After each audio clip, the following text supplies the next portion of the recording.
नमस्कार, जनवार्तामध्ये आपल्या सर्वांचं स्वागत। सर्वप्रथम पाहूया ठळक बातम्या।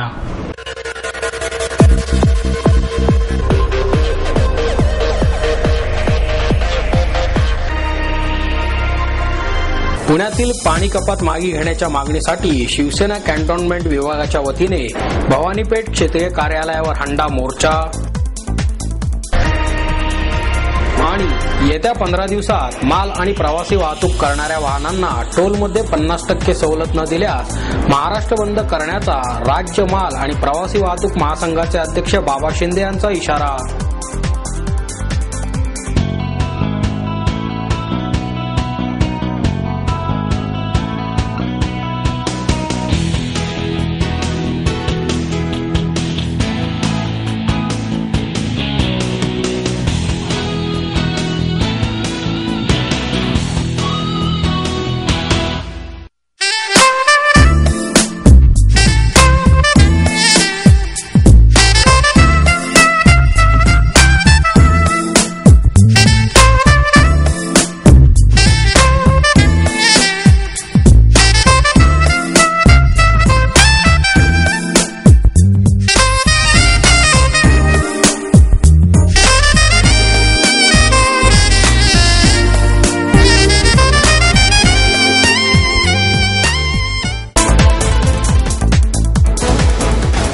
पुण्यातील पाणी कपात मागे घेण्याच्या मागणीसाठी शिवसेना कॅन्टोन्मेंट विभागाच्या वतीने भवानीपेठ क्षेत्रीय कार्यालयावर हंडा मोर्चा काढण्यात आला।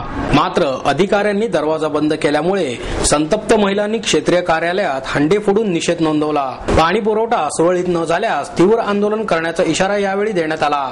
कॅन्टोन्मेंट विभाग प्रमुख संजय मोरे, महिला आघाडीच्या शहर संघटिका राधिका हरिश्चंद्रे, विभाग संघटिका सुदर्शना त्रिगुणाईत यांच्या नेतृत्वाखाली कासेवाडी येथून हा मोर्चा काढण्यात आला।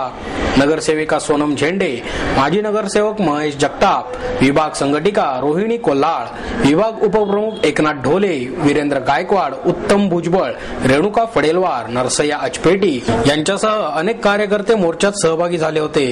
हंडा मोर्चा क्षेत्रीय कार्यालयाजवळ येताच सुरक्षा रक्षकांनी गेट बंद केले। त्यामुळे शिवसैनिक आणि महिला संतप्त झाल्या आणि त्यांनी कार्यालयाच्या आवारात हंडे फेकून निषेध नोंदवला। पोलिसांनी हस्तक्षेप केल्याने त्यांची शिवसैनिकांशी बाचाबाची झाली। यामुळे तणाव निर्माण झाला।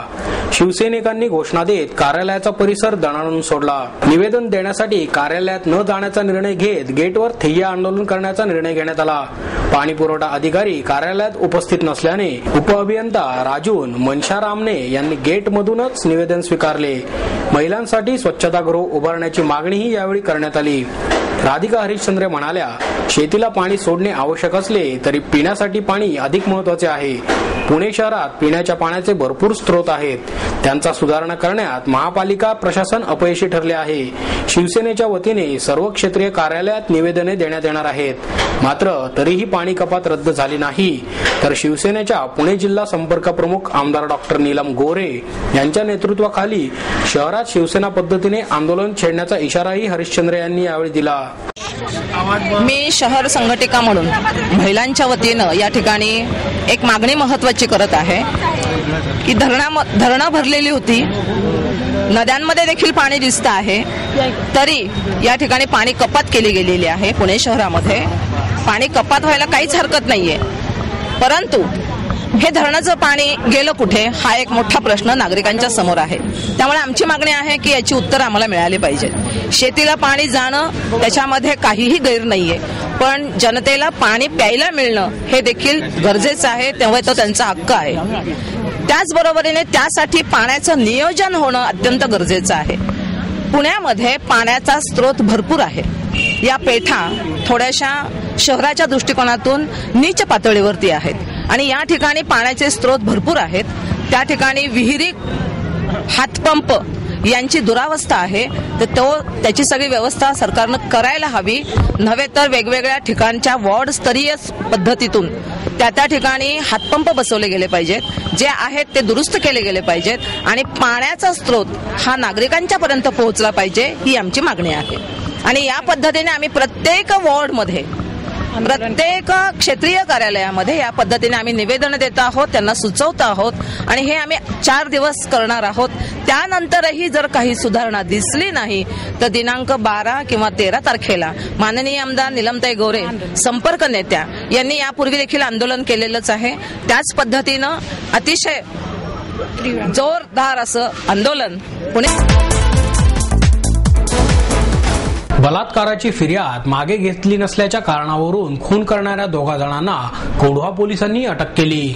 सुनील उर्फ सोन्या मच्छिंद्र घुले आणि निलेश महेश फल्ले अशी अटक केलेल्या आरोपींची नावे आहेत. या प्रकरणी कोंढवा पोलीस ठाण्यात पीडित मुलाच्या नातेवाईकांनी तक्रार दाखल केली आहे.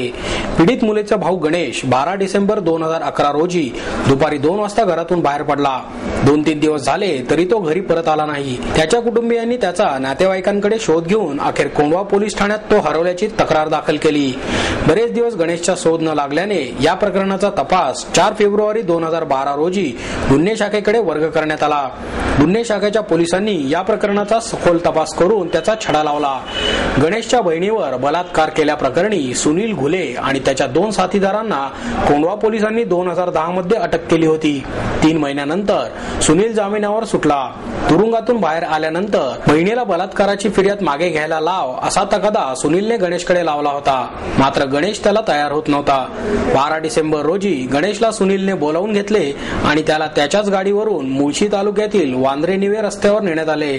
गणेशकडे फिर्याद मागे घेण्याबाबत सुनीलने पुन्हा विचारणा केली. त्याने त्याला नकार दिल्यानंतर सुनील आणि त्याचा मित्र निलेश यांनी गणेशला लाकडी दांडक्याने मारहाण करण्यास सुरुवात केली.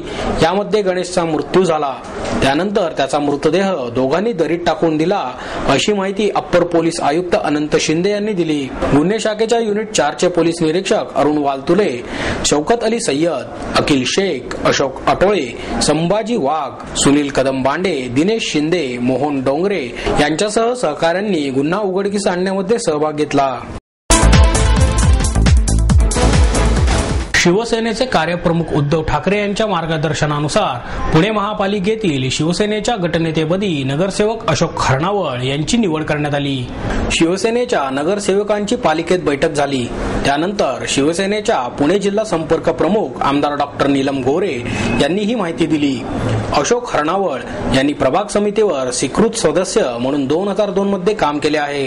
त्यानंतर 2007च्या निवडणुकीत ते नगरसेवक म्हणून पहिल्यांदा निवडून आले. या कालावधीत अशोक हरणावळ यांनी स्थायी समिती सदस्य 2 वर्ष काम केले आहे. महापालिकेच्या 2012च्या निवडणुकीत हरणावळ हे प्रभाग क्रमांक 57 मधून निवडून आले. दुसऱ्यांदा नगरसेवक झालेल्या हरणावळ यांची शिवसेनेच्या गटनेतेपदी सर्वानुमते निवड करण्यात आली. शिवसेनेने विभागीय आयुक्तांकडे स्वतंत्र गट म्हणून नोंदणी केली आहे. पुणे महापालिका निवडणुकीत शिवसेनेच्या जागा कमी झाल्या आहेत. त्याबाबत पराभूत उमेदवारांकडून गुप्तलेखी अहवाल मागवले आहेत. त्यातील 80% अहवाल आले आहेत. मुंबईच्या महापौर पदाची निवडणूक झाल्यानंतर शिवसेनेचे कार्यप्रमुख उद्धव ठाकरे यांच्याकडे हे अहवाल सादर करण्यात येतील. त्यानंतर शिवसेनेत संघटनात्मक बदल केले जातील असे डॉक्टर नीलम गोरे यांनी सांगितले. शिवसेनेने गटनेतेपदी निवड करून माझ्यावर फार मोठी जबाबदारी टाकली आहे. पक्षाने टाकलेला विश्वास सार्थ ठरवणार आहे. शहरांच्या प्रश्नांवर आवाज उठवणार आहे असे शिवसेनेचे गटनेते अशोक हरणावळ यांनी सांगितले.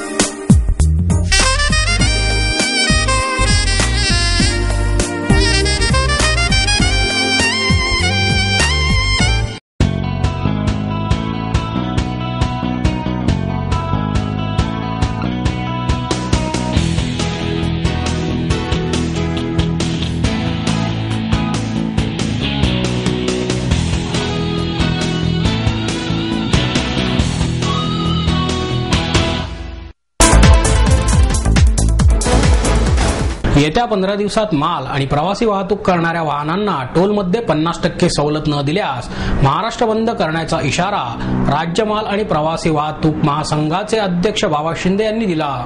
वाहतूकदारांशी केलेल्या कराराप्रमाणे केंद्र शासनाने राष्ट्रीय महामार्गावर स्थानिक जिल्ह्यातील व्यावसायिक वाहनांना टोलमध्ये 50% सवलत देण्याचा निर्णय वर्षभरापूर्वी घेऊनही त्याची अंमलबजावणी अद्याप शासनाने सुरू केलेली नाही.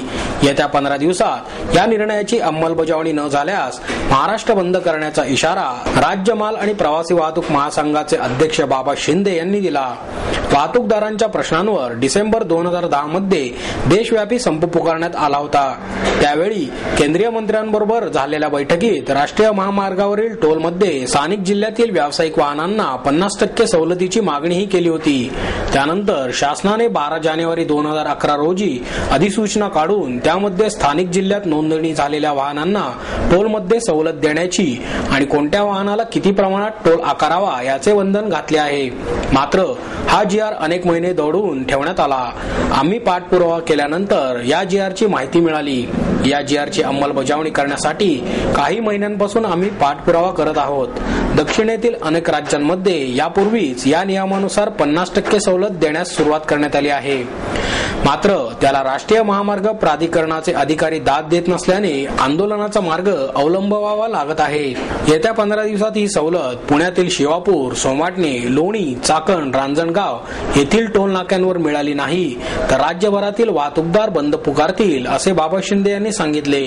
पुणे शहराच्या बाहेर पडले की सर्वच रस्ते हे राष्ट्रीय महामार्ग असल्याने त्यावर ट्रक, टेम्पो, जीप, व्हॅन या पुण्यातील व्यावसायिक वाहनांना 50% सवलत मिळणार आहे. द्रुतगती महामार्ग हा राज्य शासनाच्या अधिपत्याखाली येत असल्याने या महामार्गावर मात्र ही सवलत मिळणार नाही. संप करून आम्हाला मोठे काही साधायचे नाही, पण आमच्या हक्काची मागणी पूर्ण करून घेण्यासाठी शासनाने संप करायची वेळ आणू नये असेही त्यांनी यावेळी सांगितले.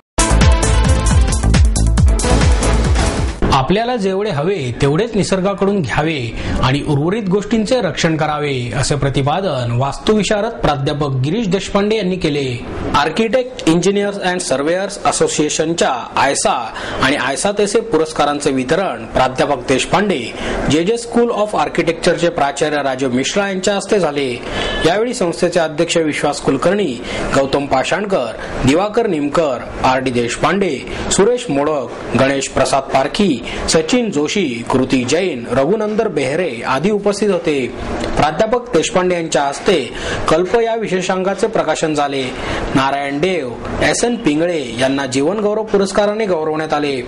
विश्वास Kulkarni, Lunkad reality management development centre यांना आयसा-तेसे पुरस्कार देण्यात आला. मनीष बनकर, सुबोध सापटणेकर, प्रीतिका किनरा, रवी संत यांना आयसा पुरस्कार देण्यात आला. पुण्याबाहेरील मकरंद गोडबोले, माधव हुंडेकर यांना गौरवण्यात आले.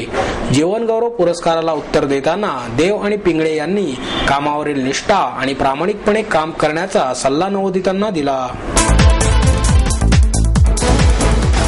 मराठीत सध्या चांगले चित्रपट निघत असल्याने माझ्याकडे एखादी चांगली भूमिका आली तर मी मराठी चित्रपट जरूर करीन अशी कबुली अभिनेत्री विद्या बालन हिने दिली. तिचा कहाणी हा चित्रपट लवकरच प्रदर्शित होत असून त्याच्या प्रमोशनसाठी ती पुण्यात आली होती. विद्या बालन म्हणाली, मी हिंदी चित्रपट सृष्टीचे ठराविक नियम न वापरताही यश मिळवले खरे, पण त्यासाठी मलाही वेळ लागला, संघर्ष करावा लागला. माझे प्राधान्यक्रम वेगळे होते. मी जे काही करते ते माझ्यासाठी आणि माझ्या आनंदासाठी करते.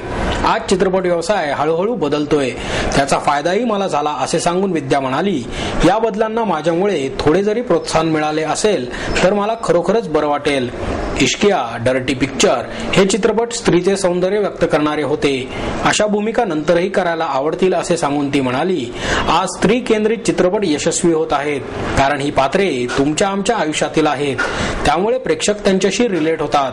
कहाणी ही एक रहस्य कथा आहे. यातला नायिकेचा पती बेपत्ता झालाय आणि ती त्याला शोधायला कोलकाता येथे आली आहे. त्याला शोधताना अनेक चक्रावून टाकणाऱ्या गोष्टी समोर येतात. एका गोष्टीतून दुसरी गोष्ट उलगडत जाते. त्यामुळे हा चित्रपट वेगळा बनला आहे असे विद्या बालन हिने आपल्या नव्या चित्रपटाबद्दल सांगितले. आणि याबरोबरच हे बातमीपत्र संपलं. पुन्हा भेटूया उद्या याच वेळी. नमस्कार.